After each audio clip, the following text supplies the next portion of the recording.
A respected Jewish rabbi dies. His heart stops, and he is declared gone, only to return moments later screaming a single name: Jesus. What did he experience during those minutes that forever changed his life? The answers will shatter everything you thought you knew about life, death, and faith. Don't miss this powerful testimony. Rabbi David Cohen's life had always been defined by devotion. A respected figure in his Brooklyn community, Cohen lived and breathed the traditions of his faith. Raised in a strict Orthodox Jewish household, the Torah was more than scripture to him. It was the very foundation of his existence. He spent years studying the sacred texts, teaching his congregation with unwavering conviction, and guiding his community with the wisdom of generations. Every Shabbat, every prayer, every moment was lived with purpose and dedication to God. But that all changed on one unassuming Thursday afternoon. As he prepared for Shabbat, a tightness in Cohen's chest began to spread. At first, it seemed like a passing discomfort, nothing he hadn't felt before. But as the sensation deepened, radiating up his shoulders and down his arm, panic began to set in. Confused, he brushed it off, thinking it was simply stress. But it didn't go away. Miriam, his wife, immediately noticed something was wrong when he walked through the door. "You're pale," she said, her voice trembling. But Cohen tried to dismiss her concern. "It's nothing," he muttered, "just a little pressure. It'll pass." But it didn't. His legs buckled beneath him, and the pain surged like a crushing weight through his chest. He collapsed into the dining room chair, unable to move. Miriam's face shifted from concern to panic as she called emergency services. The paramedics arrived, but Cohen was slipping away. He could hear their frantic voices, but his vision blurred. As they worked to revive him, Cohen's body lay lifeless, yet his soul was already crossing over. What was waiting for him on the other side? Rabbi Cohen had dedicated his entire life to the study and practice of Judaism. Born into an Orthodox Jewish family, his days were marked by the rhythm of prayer, Torah study, and devotion to God. From a young age, he embraced the rich traditions of his faith, attending Hebrew school, participating in Shabbat dinners, and living out the commandments of the Torah. To Cohen, this wasn't merely religion, it was a way of life. The Torah wasn't just a book, it was the divine blueprint for the Jewish people. As he grew older, his commitment to his faith deepened. He entered yeshiva and devoted countless hours to studying the sacred texts, including the Mishnah, the Talmud, and the teachings of revered sages. His understanding of the Torah was not merely intellectual, it was a spiritual quest, a journey to understand God's will for his life and his people. By the time he was ordained, he had already become a beloved figure in his community. He was a teacher, a spiritual guide, and a shepherd to his congregation. His life was an embodiment of devotion, every decision rooted in the sacred law. Christianity, though not something he despised, was a different path altogether, one that, in his eyes, veered off course. But as firmly as Cohen believed in the righteousness of his path, little did he know that his deepest convictions were about to be tested in a way he never anticipated. What could possibly shake the foundation of his unwavering faith? Rabbi Cohen's life had been a predictable rhythm, a constant flow of prayer, study, and service. The Torah was his compass, and its commandments were his guide. He had no reason to believe that anything could shake his deeply rooted beliefs. His days were full, serving his congregation, guiding young men through complex Talmudic texts, and preparing his Shabbat sermons with care. He felt secure in his understanding of God's plan, confident that he was living out his purpose. But that all changed one Thursday afternoon. After a routine counseling session, Cohen walked out of the synagogue, ready to prepare his Shabbat sermon. He was in the middle of a typical day when something extraordinary happened. As he made his way home, a sudden, crushing pain seized his chest. At first, he thought it was just indigestion or the result of stress, but the pain grew more intense, radiating down his arm, and his breath grew shallow. Despite his attempts to reassure himself, the pain didn't subside. It was unlike anything he had felt before. He staggered into the house, his wife Miriam instantly noticing his distress. "You're pale," she said, worry creeping into her voice. But Cohen, ever the pragmatist, dismissed her concern, insisting it was nothing. However, the pain only worsened.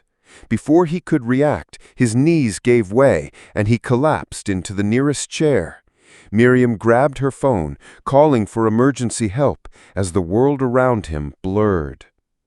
Cohen's vision faded, and as the paramedics worked to revive him, he felt something shift. His body lay lifeless, but his consciousness was slipping away into a realm he could never have imagined. What would he encounter on the other side of life? Cohen's vision dimmed. He found himself floating, detached from his physical body. The pain that had gripped him moments earlier was gone, replaced by an eerie, profound stillness. He could still sense his surroundings, but it was as if he was no longer bound to them. The sensation was strange, but not terrifying. He wasn't fearful. In fact, there was a strange comfort in the absence of pain and fear, as though his very soul was at peace. Looking below, Cohen could see his own body, motionless on the dining room chair. Paramedics were hovering over him, working frantically, applying pressure to his chest, preparing defibrillator pads, their voices muffled, distant, as if coming from a far-off place.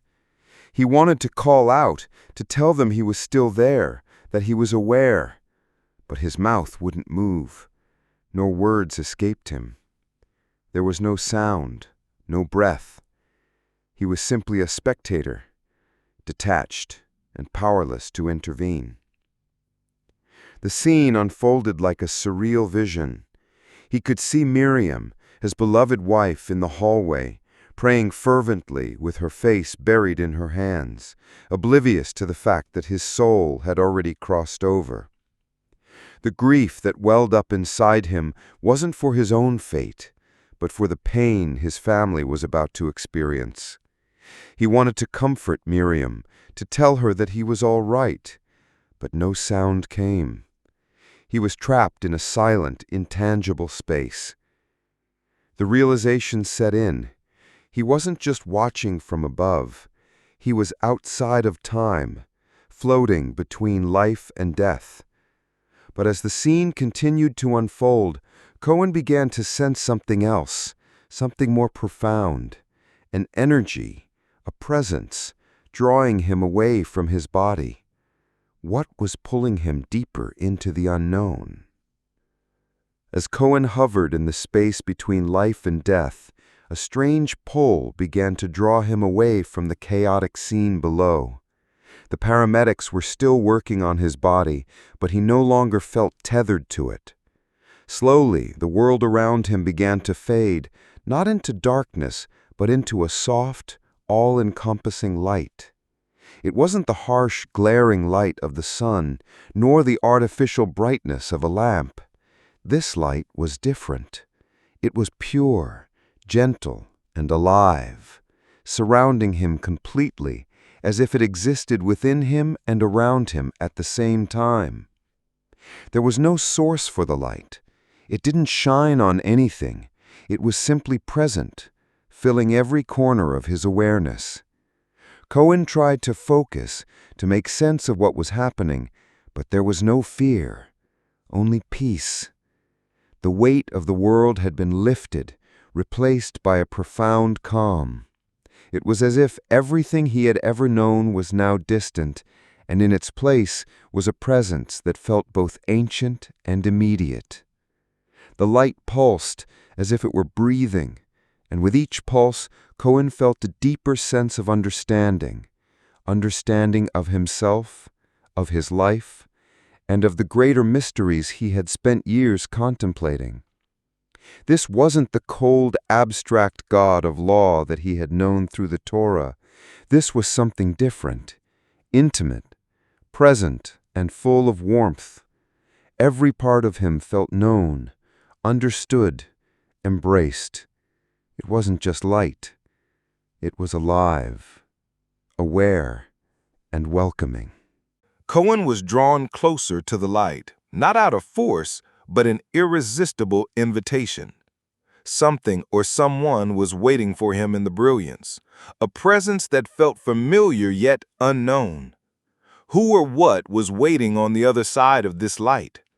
Would it answer the questions Cohen had spent his life asking?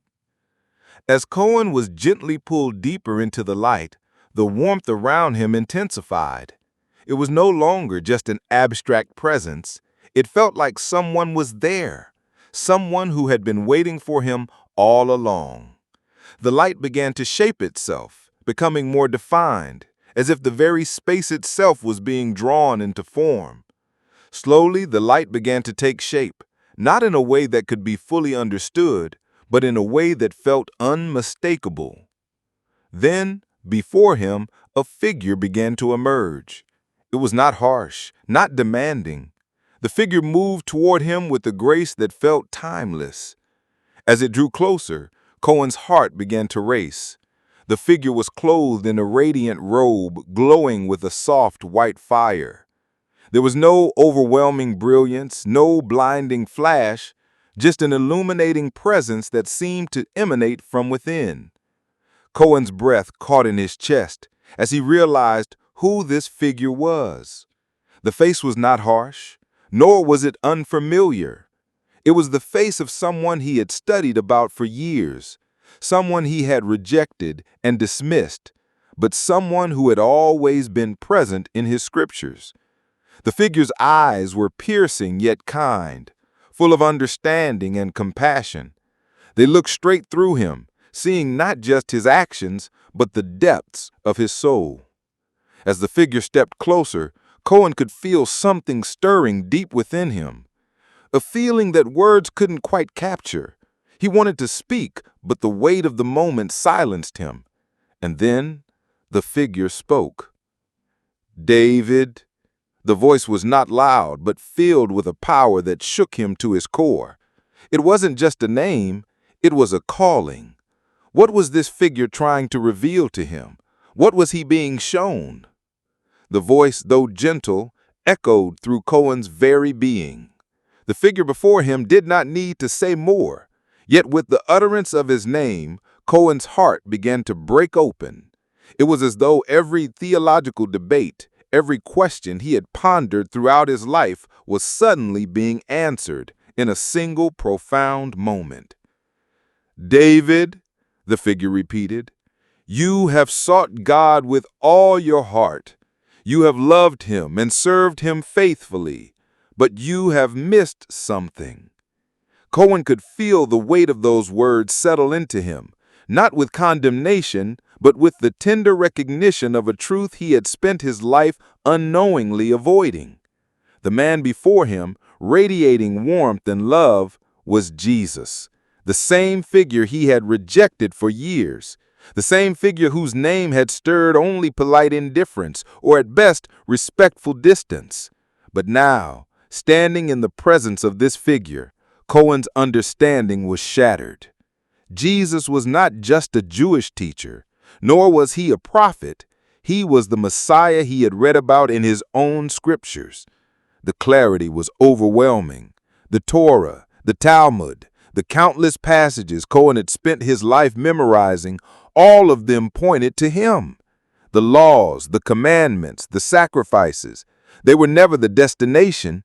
They were signposts leading to something, or rather someone greater. It was all about Jesus. And Cohen realized in that moment that he had spent his entire life worshiping only a part of the truth, blind to the fulfillment of the very scriptures he cherished. He staggered, overwhelmed by the truth flooding his soul. He wanted to speak, to ask more questions, but the figure only looked at him with such deep compassion that words felt unnecessary. You have been faithful, Jesus continued, but now you are ready to see the fullness of the truth. Cohen's heart was torn. How could he reconcile everything he had known with this revelation? Was he ready for what this truth would mean for his life? He stood in the light trembling, not from fear, but from the weight of the realization that was unfolding before him. The man who stood before him, who had now revealed himself as Jesus, did not come to condemn the law, he came to fulfill it. Every verse Cohen had ever studied, every word he had ever revered was pointing not to a distant future, but to this moment. This was the fulfillment of all the promises, the culmination of everything Cohen had dedicated his life to. David, Jesus spoke again, his voice resonating with authority and love. The law was never the end. It was the beginning, the path that would lead you to me. You sought God through the commandments, but you missed the deeper truth. They were always meant to point to me, the Messiah, who would come to fulfill all things. The words hit Cohen like a wave. He had spent his entire life striving for righteousness through the law, teaching his congregation that adherence to the Torah was the ultimate way to honor God. Yet now, standing in the presence of Jesus, he understood that the law itself was a guide, a framework leading to the ultimate revelation of God's plan. The Messiah was not just a distant promise. He had come and fulfilled what had been written. The sacrifices, the feasts, the rituals, all of them pointed to him, not as a replacement of what had come before, but as the completion of it. Cohen wanted to speak, to ask more questions, but the weight of the truth was too much. He felt as if his heart was being torn open, filled with the deep understanding that was both painful and beautiful. As Jesus knelt before Cohen, his eyes full of compassion, he whispered, "You have sought the truth your whole life. Now you see it." Cohen was left in stunned silence. But how could he return to his old life? How could he reconcile this newfound truth with everything he had once known? Suddenly, the peace and stillness Cohen had felt in the light began to fade, like a dream dissolving into the early morning. The warmth, the clarity, the profound presence, everything he had just encountered seemed to slip away, replaced by an overwhelming physical sensation. Pain surged through his body as if he were being pulled back, yanked forcefully from the divine light and into his broken, fragile physical form. He gasped, choking for breath, the cold, sterile air of the hospital room filling his lungs instead of the warmth of the light. His eyes fluttered open, but everything was blurred, muffled, distant. The sounds of machines beeping, voices shouting, and the frantic movement of the paramedics felt foreign, like he was hearing them from underwater. Cohen's chest felt as though it were being crushed, his body convulsing with each painful breath. The agony was excruciating, but it was nothing compared to the heaviness in his soul. His body was alive again, but he had returned a different man. Someone who had seen the very truth he had spent his life resisting. He could see Miriam standing beside him, her face pale and full of terror, as she held his hand, trying to steady him. Her tears fell onto his hand, but her voice was barely audible to him. He wanted to speak, to comfort her, to tell her everything he had experienced, but his throat was dry and tight. The words wouldn't come. It felt like an eternity before he could gather enough strength to look at her, but even then, he could say nothing. As the paramedics continued their work, Cohen's mind raced. The light, the figure of Jesus, it had all been real, but now, trapped back in his body, he was torn. How could he live the rest of his life with this truth, knowing that everything he had ever believed was being turned upside down? What would he do next? Days passed in a haze. Cohen's body was recovering, but his spirit was still reeling from the experience. He could no longer go through the motions of his daily life as if nothing had changed.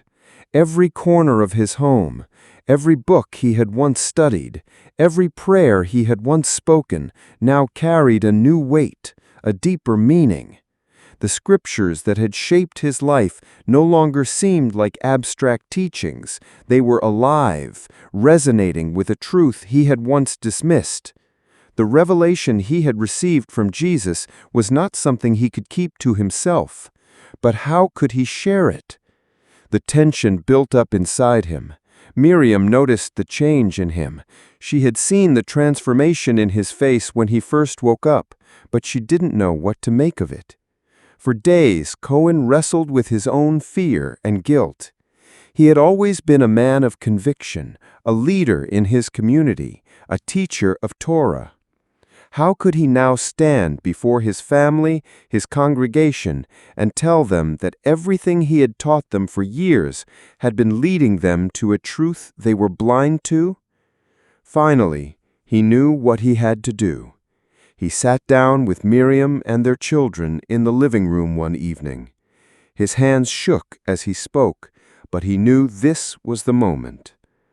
"I need to tell you what happened to me," he said, his voice trembling with the weight of his confession. And so he told them everything: the light, the presence, the figure of Jesus, and the truth that had been revealed to him in the afterlife. At first, there was silence. His children looked at him with confusion, disbelief, and some fear. Miriam's face was full of emotion, but she said nothing, her eyes searching his for answers. Cohen felt exposed, vulnerable, but he didn't regret his words. The truth had found him, and now he had to share it. The room was heavy with silence. Cohen had expected disbelief, but he hadn't expected the weight of this moment to feel so overwhelming. The hardest part was yet to come. How would his congregation react? What would his community think? Could he walk away from everything he had built to embrace a new truth?